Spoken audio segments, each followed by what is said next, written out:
Hello दोस्तों, आपका स्वागत है बीके ऑनलाइन लर्निंग प्लेटफॉर्म में। तो आज हम 12th क्लास का जो इतिहास है, उसका पहला चैप्टर का बहुत अति महत्वपूर्ण प्रश्न को लेकर आया हूँ, जिसके साथ मैं सभी प्रश्नों के साथ उनका विवरण आपके साथ साझा करूँगा। तो पहला प्रश्न है, सिंधु सभ्यता में पहली खुदाई कब और किसने की? ध्यान दीजिएगा कि यहाँ पहली खुदाई कब और किसने की, यहाँ 2 प्रश्न दिखता है। तो अब हम यहाँ में 4 ऑप्शन है, तो 4 ऑप्शन को पढ़ेंगे कि ऑप्शन ए 1923 ईस्वी में राखलदास बनर्जी के द्वारा, या 1922 ईस्वी में राय बहादुर दयाराम साहनी द्वारा, या 1921 ईस्वी में राय बहादुर दयाराम साहनी द्वारा, ऑप्शन डी 1921 ईस्वी में राखलदास बनर्जी द्वारा। तो इनमें से कोई एक है, समझेंगे। तो इसका राइट आंसर है 1921 ईस्वी में राय बहादुर दयाराम साहनी द्वारा। नेक्स्ट, इसके बारे में थोड़ा जानकारी लेते हैं आगे, थ्योरी। तो इसमें नोट में मैंने पहले लिखा है कि सिंधु सभ्यता की पहली खुदाई हड़प्पा में हुई, जिसके कारण सिंधु सभ्यता को हड़प्पा सभ्यता कहा जाता है। अर्थात पहली खुदाई हड़प्पा में होने के कारण, ध्यान दीजिएगा, हड़प्पा में पहली खुदाई होने के कारण हम सिंधु घाटी सभ्यता को हड़प्पा सभ्यता के नाम से भी जानते हैं। अगला पॉइंट कि हड़प्पा सभ्यता की खुदाई कब हुई थी? तो 1921 ईस्वी में। किसके द्वारा किया गया था? तो राय बहादुर दयाराम साहनी द्वारा किया गया था। ध्यान दीजिएगा कि हड़प्पा जो है रावी नदी के किनारे स्थित है। यहाँ 3 प्रश्न हो गया, यहाँ 1 प्रश्न। आगे नेक्स्ट पॉइंट, 1922 ईस्वी में मोहनजोदड़ो की खुदाई राखलदास बनर्जी द्वारा किया गया। ध्यान दीजिएगा, 1922 में किसी खुदाई हुई? मोहनजोदड़ो की। किसके द्वारा? राखलदास बनर्जी द्वारा किया गया। मोहनजोदड़ो आखिर किस नदी के किनारे स्थित है? सिंधु नदी के किनारे स्थित है। नेक्स्ट पॉइंट, हड़प्पा और मोहनजोदड़ो, ध्यान दीजिएगा, हड़प्पा का खुदाई और मोहनजोदड़ो खुदाई का अंतर 1 वर्ष है, परंतु यह दोनों जो शहर है हड़प्पा और मोहनजोदड़ो को, इसे हम जुड़वा राजधानी के नाम से जानते हैं। नेक्स्ट प्रश्न, 4 ऑप्शन है, आप ध्यान दीजिएगा, पहले अपने से देने का प्रयास कीजिएगा। तो प्रश्न है कि हड़प्पा टीले का उल्लेख सर्वप्रथम 1826 ईस्वी में किसने किया था? ध्यान दीजिएगा, हड़प्पा टीले का उल्लेख किया गया था 1826 में। किसने किया था? Option A Cunningham, option B sir John Marshall, option C Rai Bahadur Dayaram Sahni, option D Charles Masson. तो इसका राइट आंसर है चार्ल्स मेसन द्वारा। ध्यान दीजिएगा, इसके बारे में आगे जानेंगे कि हड़प्पा टीले का उल्लेख सर्वप्रथम चार्ल्स मेसन द्वारा किया गया। अगर कब किया गया, एक एक्स्ट्रा प्रश्न 1826 में। ध्यान दीजिएगा, यहाँ 2 प्रश्न हो गया कि किसके द्वारा? चार्ल्स मेसन के द्वारा। कब? 1826 में। नेक्स्ट पॉइंट, भारतीय पुरातत्व के पिता आखिर किसे कहा जाता है? ध्यान दीजिएगा, ये बहुत बार पूछा गया प्रश्न है कि आखिर भारतीय पुरातत्व के पिता किसे कहा जाता है? तो अलेक्जेंडर कनिंघम। कहीं कहीं सिर्फ कनिंघम लिखा हुआ आएगा, कहीं पूरा नाम अलेक्जेंडर कनिंघम कहा जाएगा। नेक्स्ट पॉइंट, अब अगला प्रश्न जो है 3 नंबर प्रश्न को पढ़ेंगे। बहुत इंपॉर्टेंट प्रश्न है कि एशियाटिक सोसाइटी की स्थापना किसने और कहाँ की? ध्यान दीजिए, यहाँ 2 प्रश्न है कि एशियाटिक सोसाइटी की स्थापना आखिर किसने किया और कहाँ किया। तो ऑप्शन ए विलियम जोन्स ने कलकत्ता में किया, ऑप्शन बी विलियम जोन्स ने दिल्ली में किया, option C B N Rao Calcutta में किया, या ऑप्शन डी कनिंघम ने दिल्ली में किया। तो पहले आप देने का प्रयास करेंगे। तो इसका राइट आंसर है विलियम जोन्स ने कलकत्ता में किया। बहुत ही इंपॉर्टेंट क्वेश्चन है, इसके बारे में थोड़ा जानकारी देते हैं आगे कि एशियाटिक सोसाइटी की स्थापना विलियम जोन्स ने कलकत्ता में आखिर कब किया। एक एक्स्ट्रा प्रश्न, बहुत इंपॉर्टेंट प्रश्न कि 15 जनवरी 1784 ईस्वी को किया था। तो विलियम जोन्स ने कलकत्ता को जो है एशियाटिक सोसाइटी की स्थापना विलियम जोन्स ने कलकत्ता में किया। आखिर कब किया? था 15 जनवरी 1984 को किया। नेक्स्ट पॉइंट कि भारत में पुरातत्व विभाग की स्थापना आखिर कब हुई? एक बहुत ही इंपॉर्टेंट प्रश्न है कि पुरातत्व विभाग की स्थापना कब हुई? तो 1861 ईस्वी में हुई। अब अगला प्रश्न में जाएंगे कि लोथल किस नदी के किनारे स्थित है? देखिए, तो कॉमन क्वेश्चन है, तो फिर भी आप दे सकते हैं इसका आंसर बहुत तेजी में, या सिंधु नदी, या भोगवा, रावी, या लूनी। तो इसका राइट आंसर है भोगवा नदी। ध्यान दीजिएगा, इसके बारे में थोड़ा जानकारी आगे कि लोथल जो है ये भोगवा नदी के किनारे स्थित है। देख रहे हैं आप यहाँ। अगर कहा जाए हड़प्पा किस नदी के किनारे स्थित है? तो रावी नदी। मोहनजोदड़ो किस नदी के किनारे स्थित है? तो सिंधु। रोपर सतलज नदी के किनारे स्थित है। धौलावीरा लूनी नदी के किनारे स्थित है। कालीबंगा घग्गर नदी, कहीं कहीं घग्गर नदी दिया जाता है, कहीं कहीं सरस्वती नदी। तो इसके बारे में समझेंगे, क्योंकि सरस्वती नदी का ही एक भाग घग्गर नदी है, ध्यान दीजिएगा, इसलिए कहीं कहीं सरस्वती नदी रहता है, कहीं कहीं घग्गर नदी रहता है, लेकिन ऐसे घग्गर नदी दीजिएगा। अब नेक्स्ट क्वेश्चन में आते हैं, भारतीय पुरातत्व का पिता किसे कहा जाता है? देखिए इसके बारे में हमने पहले जिक्र किया था, आपको दे सकते हैं ऑप्शन। ऑप्शन देखिए अब कौन सा है। Option A Lord Curzon, option B Lord Dalhousie, option C Alexander Cunningham, option D Charles Masson. ध्यान दीजिए, इसका मैंने पीछे जिक्र किया है। तो इसका राइट आंसर है अलेक्जेंडर कनिंघम। भारतीय पुरातत्व के पिता अलेक्जेंडर कनिंघम को कहा जाता है। नेक्स्ट प्रश्न, मोहनजोदड़ो का शाब्दिक अर्थ क्या होता है? यह प्रश्न भी कई बार आ चुका है कि मोहनजोदड़ो का आखिर अर्थ क्या है। तो समझेंगे, ऑप्शन ए मृतकों का समुद्र, ऑप्शन बी शांति का टीला, ऑप्शन सी मृतकों का टीला, ऑप्शन डी मृतकों का खेल। तो समझेंगे कि आप इस प्रश्न का उत्तर देने में आप दे सकते हैं। देखिए क्या हो सकता है। तो इसका राइट आंसर है मृतकों का टीला, ऑप्शन सी। इसके बारे में आगे देखते हैं कि आखिर इसका कुछ डिटेल। हाँ, तो नोट में दिया गया है कि मोहनजोदड़ो का जो शाब्दिक अर्थ है वो मृतकों का टीला होता है। मोहनजोदड़ो को मृतकों का टीला इसलिए कहा जाता है क्योंकि सिंधी भाषा में मोहन का अर्थ टीला होता है और जोदड़ो का अर्थ मृतकों का होता है। यहाँ आप समझ सकते हैं कि इसका मैंने जो इसका एक तरह से डिटेल्स दिया है कि आखिर मृतकों का टीला क्यों कहा जाता है, क्योंकि मोहन का अर्थ क्या है, टीला, यहाँ देख सकते हैं, और जोदड़ो का अर्थ मृतकों, इसलिए क्या कहा जाता है इसको, मृतकों का टीला। एक कारण और भी है, आखिर मृतकों का टीला क्यों कहा जाता है, तो खुदाई के दौरान इस स्थल पर बड़ी संख्या में मानव कंकाल और अन्य कंकाल के अवशेष मिले। मतलब वहाँ जो खुदाई हुई थी वहाँ में कई ज्यादा मात्रा में मानव का कंकाल मिला था और बहुत सारे अवशेष मिला था, लेकिन किससे संबंधित, मानव के कंकाल से संबंधित, इसलिए कहा था मृतकों का एक टीला है, क्योंकि बहुत सारे कंकाल एकत्रित थे वहाँ। नेक्स्ट प्रश्न में आते हैं, प्रश्न संख्या 7 कि घोड़े की हड्डियों का साक्ष्य कहाँ मिला। ये बहुत इंपॉर्टेंट प्रश्न है कि घोड़े की हड्डियों का साक्ष्य कहाँ मिला। Option A Kalibanga, option B Chanhudaro, option C Kalibanga, option D Surkotada. देखिए यहाँ दो ऑप्शन सेम हो गया है, फिर भी आप दे सकते हैं, आसानी होगा आपको देने के लिए आंसर। तो इसका राइट आंसर है सुरकोटदा। इसका राइट आंसर है सुरकोटदा। देखते हैं इसके बारे में थोड़ा आगे जानकारी। हाँ, तो घोड़े की हड्डियों का साक्ष्य सुरकोटदा में मिला है, बहुत इंपॉर्टेंट है। इसके बारे में कुछ डिटेल है, इसको पढ़ने का प्रयास करेंगे कि हड़प्पा स्थलों से मिली जानवरों की हड्डियों में मवेशियों, भेड़, बकरी, भैंस, सुअर, ये सब का हड्डियां ये सब शामिल है। पूरा प्राणी विज्ञानियों अथवा जीव पुरातत्वविद द्वारा किए गए अध्ययनों के संकेत से मिलता है कि ये सभी जानवर पालतू थे। ध्यान दीजिएगा, ये सब के बारे में जो अध्ययन किया गया तो बोला गया कि ये सभी जानवर तभी पालतू थे। जंगली प्रजातियों जैसे वराह, इसे जंगली प्रजाति में रखा गया था, हिरण तथा घड़ियाल, ये सब की भी हड्डियां मिली थी। ध्यान दीजिएगा, पालतू और जंगली ये दोनों प्रजाति की हड्डियां मिली थी। नेक्स्ट प्रश्न में आते हैं। अगला प्रश्न नंबर 8 है कि हड़प्पा सभ्यता में विशाल स्नानागार का साक्ष्य कहाँ से प्राप्त हुआ। देखिए ये विशाल स्नानागार, ये भी कई बार यह प्रश्न पूछा गया है। तो आते हैं, option A Harappa, option B Mohenjodaro, option C Lothal, option D Kalibangan. तो आप देने का प्रयास करेंगे आंसर। तो विशाल स्नानागार का साक्ष्य मोहनजोदड़ो से मिला है। इसके बारे में आगे जानकारी लेते हैं कि हड़प्पा सभ्यता में विशाल स्नानागार का साक्ष्य, यहाँ साक्षी हो गया, वो साक्ष्य एक ही होता है, मोहनजोदड़ो से प्राप्त हुआ। आखिर मोहनजोदड़ो से, यहाँ देखिए यहाँ मैंने दिया है, यह सभी मोहनजोदड़ो से प्राप्त हुआ, अर्थात कि पशुपति शिव की मूर्ति कहाँ से मिली, बहुत भी प्रश्न, मोहनजोदड़ो से मिला। नर्तकी की मूर्ति कहाँ से मिला, मोहनजोदड़ो से, यह भी पहले पीछे पूछा गया प्रश्न है। मातृ देवी की मूर्ति कहाँ से मिली, तो मोहनजोदड़ो से। विशाल स्नानागार, विशाल अन्नागार, घर का कुआं, पानी का जहाज, सूती वस्त्र, शिलाजित, ये सभी जो है, ये सभी का सभी मोहनजोदड़ो से प्राप्त हुआ। इनमें से कोई भी ऑप्शन में आ जाए तो आप मोहनजोदड़ो दीजिएगा। इनमें से कई सारे प्रश्न आ चुके हैं, कई सारे एग्जाम में भी। नेक्स्ट प्रश्न में आते हैं, सिंधु घाटी सभ्यता में जूते हुए खेत का साक्ष्य कहाँ से मिला। ध्यान दीजिएगा, जूते हुए खेत जो है ये कई सारे एग्जाम में बार बार पूछे गए हैं, और आपके लिए मैं यहाँ लाया हूँ ऑप्शन ए कालीबंगा जो कि राजस्थान में है, या ऑप्शन बी रोपर जो पंजाब में है, या ऑप्शन सी लोथल जो गुजरात में है, या ऑप्शन डी बनवाली जो हरियाणा में है। अब देने का प्रयास करेंगे।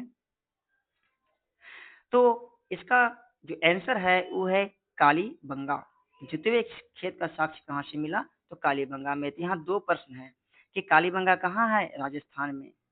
और यहाँ जो जितने भी ऑप्शन है इस सभी में एक एक प्रश्न है कि रोपर कहाँ है, पंजाब में। लोथल कहाँ है, गुजरात में। बनवाली कहाँ है, हरियाणा में। तो सभी समझने का प्रयास करेंगे। अब आगे इसके अगला प्रश्न,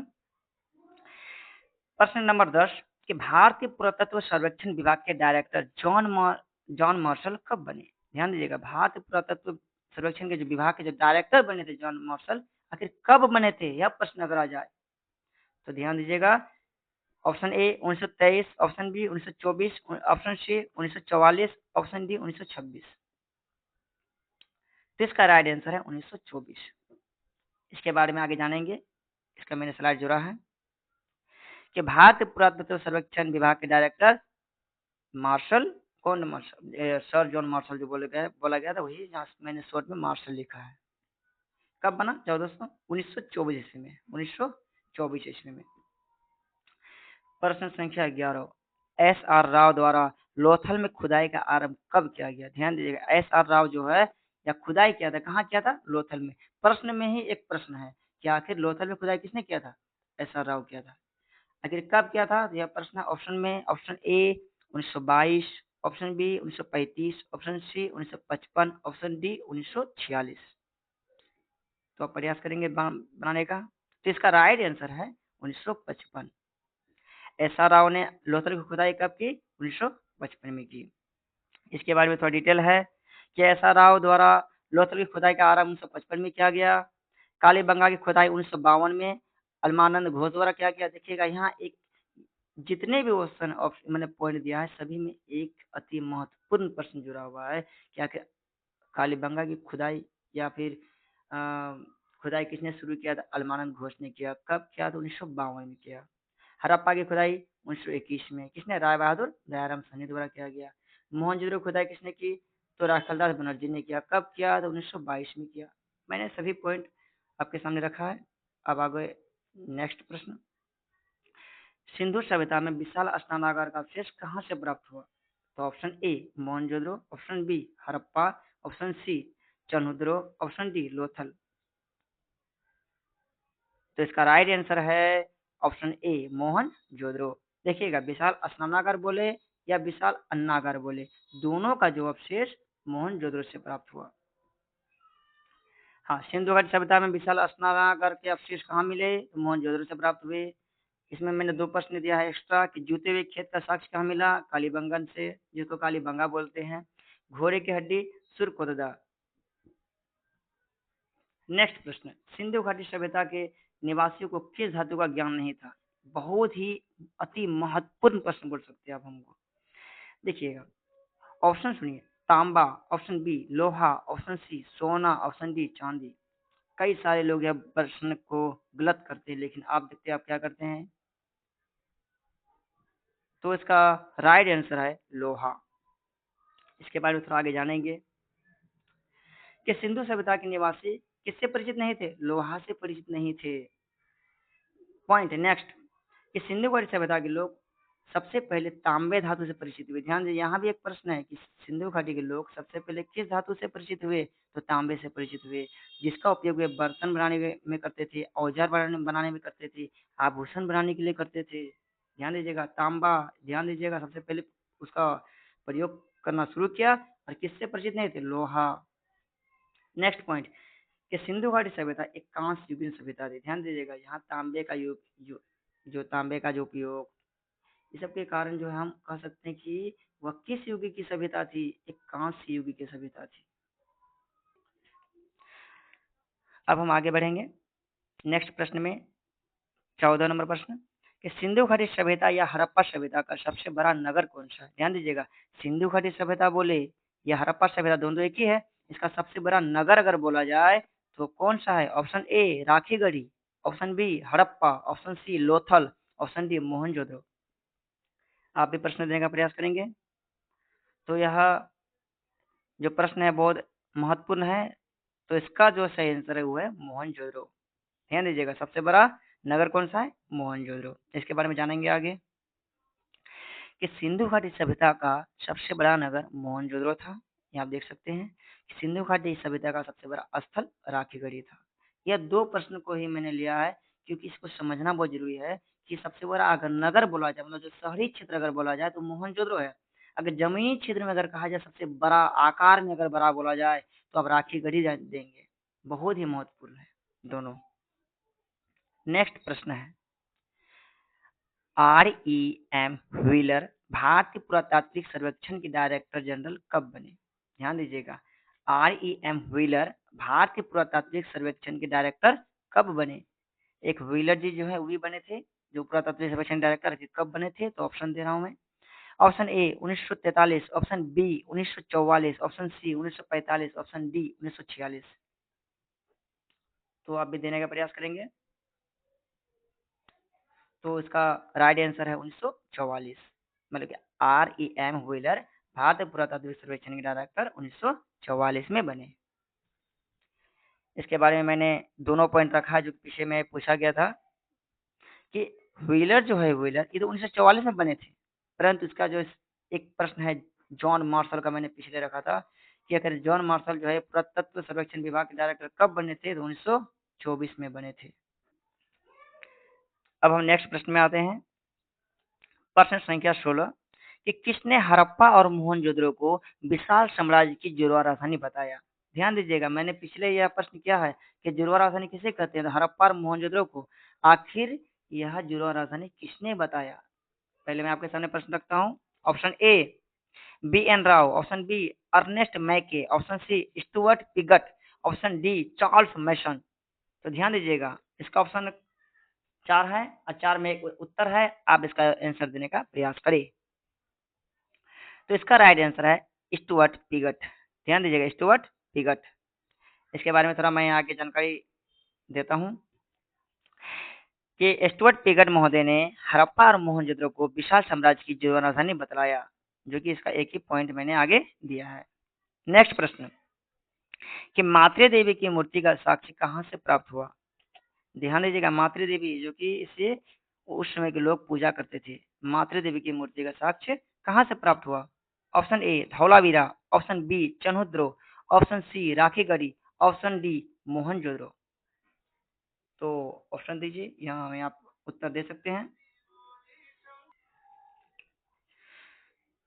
तो इसका राइट आंसर है ऑप्शन डी मोहनजोदड़ो। ध्यान दीजिएगा कि मातृ देवी की मूर्ति का साक्ष्य कहाँ से प्राप्त हुआ? तो मोहनजोदड़ो से प्राप्त हुआ। आगे जानेंगे, इसके बारे में 2 पॉइंट है कि मोहनजोदड़ो यहाँ से मिले मातृ देवी की टेराकोटा। ध्यान दीजिएगा, ये जो मातृ देवी की जो मूर्ति मिली है यह किस मिट्टी की थी? एक पकी मिट्टी थी। और पकी मिट्टी का नाम क्या था? टेराकोटा। ध्यान दीजिएगा, मातृ देवी की जो मूर्ति मिली है, तो समझ गए होंगे आप कि जो मातृ देवी की मूर्ति थी यह टेराकोटा की बनी हुई थी, जो कि पकी मिट्टी की थी। और नेक्स्ट पॉइंट में है कि हड़प्पा सभ्यता का बंदरगाह किसे कहा जाता है? तो लोथल को। ध्यान दीजिएगा, ये भी प्रश्न पूछा हुआ है कि बंदरगाह कहाँ है? तो लोथल में।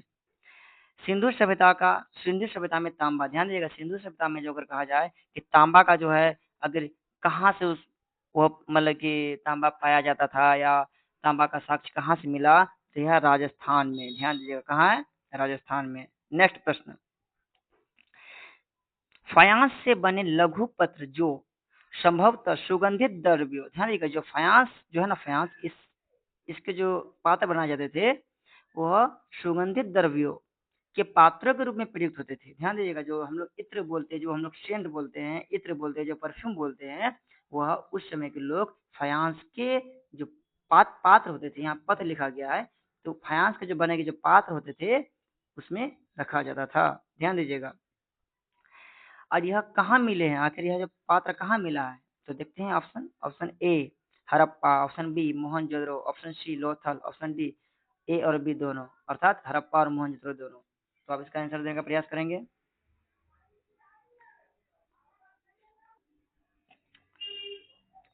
तो इसका राइट आंसर है ऑप्शन डी ए और बी दोनों, अर्थात जो फायांस से बने जो लघु पात्र थे वह हड़प्पा में भी मिले हैं और मोहनजोदड़ो में भी मिले हैं। नेक्स्ट, अच्छा इसके बारे में थोड़ा सा जानकारी भी है। अब देख सकते हैं कि यह फायांस से बने पात्र हैं और यह जो आपको जो पीछे मैंने दिखाया कि जो सुगंधित द्रव्य जो रखा जाता था वो इसी पात्र में रखा जाता था। तो फायांस ध्यान दीजिएगा, घिसी हुई रेत अथवा बालू, जो घिसी हुई रेत होता था या बालू होता था, तथा रंग, ध्यान दीजिएगा, घिसी हुई रेत या बालू, उसके साथ में रंग और चिपचिपे पदार्थ के मिश्रण को पकाकर बनाया जाता था। यह क्या फायांस का जो पात्र है उसको बनाने के लिए जो घिसी हुई रेत या बालू, ध्यान दीजिएगा, घिसी हुई रेत या फिर जिसको हम बालू बोलते हैं, और उसके साथ रंग और उसके साथ चिपचिपे पदार्थ, इसके मिश्रण को जब हम लोग पकाते हैं उसी से बनाया जाता था, यह पात्र बनाया जाता था। इसके छोटे पात्र संभवतः कीमती माने जाते, ध्यान दीजिए, इसके द्वारा जो बनाया जाता था जो यह पात्र बहुत महंगा होता था, बहुत कीमती होता था, क्योंकि इन्हें बनाना भी क्या था, बहुत कठिन था। और इसमें क्या रखा जाता था, इत्र, क्या रखा जाता था, इत्र, जिसको कहते हैं हम सुगंधित पदार्थ। अब अगला प्रश्न में आते हैं, कालीबंगा किस राज्य में स्थित है? ध्यान दीजिएगा, इसके बारे में मैंने पीछे जिक्र किया है कि कालीबंगा जो आखिर किस राज्य में स्थित है। Option A Punjab, option B Rajasthan, option C Sindh क्षेत्र में, ऑप्शन डी गुजरात। तो उत्तर देंगे, हाँ, तो इसका राइट आंसर है राजस्थान। इसके बारे में थोड़ा जानकारी देंगे आगे। सॉरी दोस्तों, इसका जानकारी मैंने पहले दे चुका हूँ। तो इसके बाद एक प्रश्न आता है लास्ट, जो आपके लिए यह प्रश्न है, और इस प्रश्न का उत्तर आपको कमेंट में देना है कि प्रश्न यह है कि हड़प्पा सभ्यता में प्राप्त अवतल चक्की पर किस पुराविद ने प्रकाश डाला है। ध्यान दीजिएगा, प्रश्न है कि हड़प्पा सभ्यता में प्राप्त अवतल चक्की, ध्यान दीजिएगा कि अवतल चक्की पर किस पुराविद ने प्रकाश डाला है। Option A sir John Marshall, option B Charles Masson, option C Cunningham, option D William Jones. यह प्रश्न आपके लिए है, और इस प्रश्न का उत्तर आपको कमेंट में देना है। धन्यवाद।